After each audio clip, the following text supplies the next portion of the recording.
रात के सुनसान हाईवे पर सबसे खतरनाक चीज क्या होती है? तेज रफ्तार, घना कोहरा, या फिर वो आदमी जो हर बार आपको उसी मोड़ पर दिखे जहां आप उसे पीछे छोड़ चुके हों। झारखंड की NH-33 पर चलने वाले कई ट्रक ड्राइवरों के बीच एक पुरानी बात आज भी धीरे धीरे फुसफुसाहट में कही जाती है। कहते हैं कुछ रातें ऐसी होती हैं जब सड़क सिर्फ सड़क नहीं रहती, वो किसी अधूरे सफर की गवाह बन जाती है। और उन रातों में अगर आपको सफेद कपड़ों में कोई अकेला आदमी हाथ देता हुआ दिख जाए तो ब्रेक मत लगाना। ये कहानी है रघुवीर सिंह की। उम्र लगभग 42 साल। पिछले 18 साल से ट्रक चला रहा था। सीधा सादा आदमी, ना ज्यादा बोलना, ना बेवजह डरना। झारखंड, बिहार, ओडिशा, बंगाल की लंबी सड़कों पर उसने ऐसी ऐसी रातें काटी थीं कि छोटे मोटे किस्सों पर वह हंस देता था। लेकिन नवंबर की एक ठंडी रात ने उसका वो यकीन हमेशा के लिए बदल दिया। उस रात रघुवीर जमशेदपुर से रांची की तरफ माल लेकर जा रहा था। समय करीब 1:30 बजे का था। सड़क पर ट्रैफिक लगभग खत्म हो चुका था। आसमान में चांद था, मगर कोहरा इतना घना था कि उसकी रोशनी भी धुंध में कहीं खो जाती थी। ट्रक के केबिन में सिर्फ 2 आवाजें थीं, इंजन की लगातार घरघराहट और पुराने ईफएम रेडियो की हल्की सी खरखराहट। रघुवीर ने एक हाथ से स्टीयरिंग संभाला और दूसरे हाथ से स्टील की बोतल उठाकर पानी पिया। आंखें भारी थीं, मगर उसे आदत थी। आगे एक छोटा सा ढाबा पड़ता था जहां वह अक्सर चाय पीने रुकता था। तभी हेडलाइट्स की पीली रोशनी में उसे सड़क किनारे कोई खड़ा दिखाई दिया। एक आदमी, सफेद कुर्ता, पतली देह, सिर थोड़ा झुका हुआ और एक हाथ धीरे धीरे ऊपर उठता हुआ, जैसे वह लिफ्ट मांग रहा हो।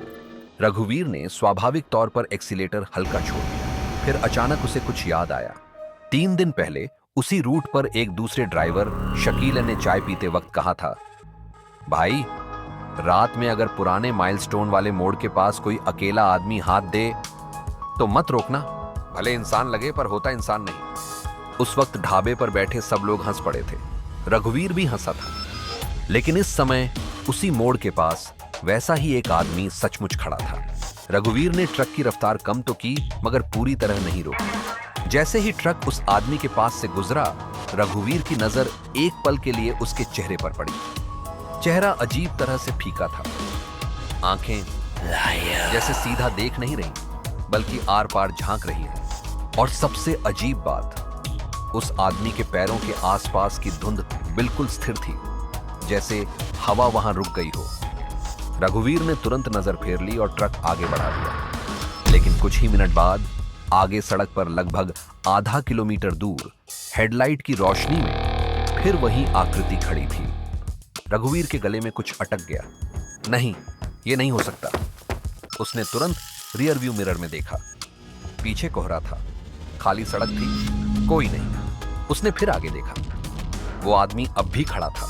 इस बार रघुवीर ने बिना रफ्तार कम किए ट्रक सीधा निकाल दिया, मगर आखिरी पल में उसकी आंखें फिर मुड़ गईं। उस आदमी के होंठ हिले, लेकिन आवाज ट्रक के बंद शीशों के अंदर सुनाई दी, मत जा आगे।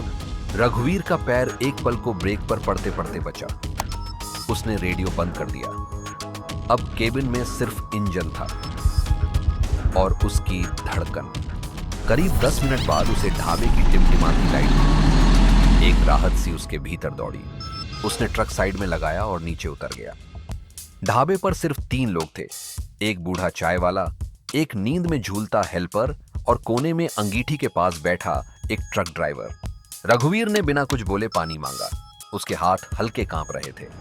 चाय वाले ने ध्यान से उसे देखा और पूछा, क्या हुआ, चेहरा इतना उतरा क्यों है? रघुवीर ने धीरे से कहा, पुराने माइलस्टोन वाले मोड़ पर कोई आदमी खड़ा था, 2 बार दिखा। ढाबे पर जैसे हवा थम गई। बूढ़े चाय वाले ने अंगीठी में लकड़ी खिसकाई और बोला, सफेद कपड़ों में था। रघुवीर ने सिर्फ सिर हिलाया। चाय वाले की आंखों में हैरानी नहीं थी, जैसे उसने वही जवाब सुनने की उम्मीद की हो। वो धीमी आवाज में बोला, बहुत साल पहले वहीं एक छोटा एक्सीडेंट हुआ था। रात में एक आदमी अपनी बीमार बेटी को बाइक पर लेकर अस्पताल जा रहा था।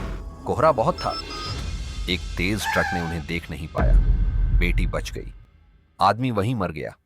कहते हैं मरने से पहले वो हर आने जाने वाली गाड़ी को रोकने की कोशिश करता रहा, शायद मदद के लिए, शायद किसी को बचाने के लिए। तब से कुछ ड्राइवर कहते हैं कि वो अब भी हाथ देता दिखता है। रघुवीर ने चिढ़कर कहा, अगर ऐसा है तो सबको वही जगह क्यों दिखता है, और दो दो बार कैसे? कोने वाला ड्राइवर बोला, क्योंकि वो जगह नहीं छोड़ पाया। कुछ सेकंड तक सिर्फ लकड़ी के चटकने की आवाज आई। चाय खत्म करके रघुवीर वापस ट्रक में बैठ गया। वह खुद को समझा रहा था कि यह सब थकान है, दिमाग का खेल है। लेकिन जाते जाते बूढ़े चाय वाले ने कहा, अगर फिर कभी दिखे और वो सड़क के बीच आकर खड़ा हो जाए तो समझ लेना आगे कुछ गड़बड़ है। मतलब कभी कभी वो डराता नहीं, बचाता है। ढाबे की रोशनी पीछे छूटते ही अंधेरा फिर से उसके चारों तरफ बंद होने लगा। इस बार उसने रेडियो नहीं चलाया। करीब 20 मिनट तक सब सामान्य रहा। फिर अचानक ट्रक के केबिन का तापमान जैसे गिर गया। उसे खिड़की बंद होने के बावजूद ठंडी हवा अपनी गर्दन के पास महसूस हुई। फिर भी ऐसा लग रहा था जैसे ट्रक के पीछे कोई और भारी चीज साथ साथ चल रही हो। रघुवीर ने मिरर में देखा। धुंध के अंदर दो हल्के से पीले धब्बे उभरे, जैसे किसी दूसरी गाड़ी की हेडलाइट्स।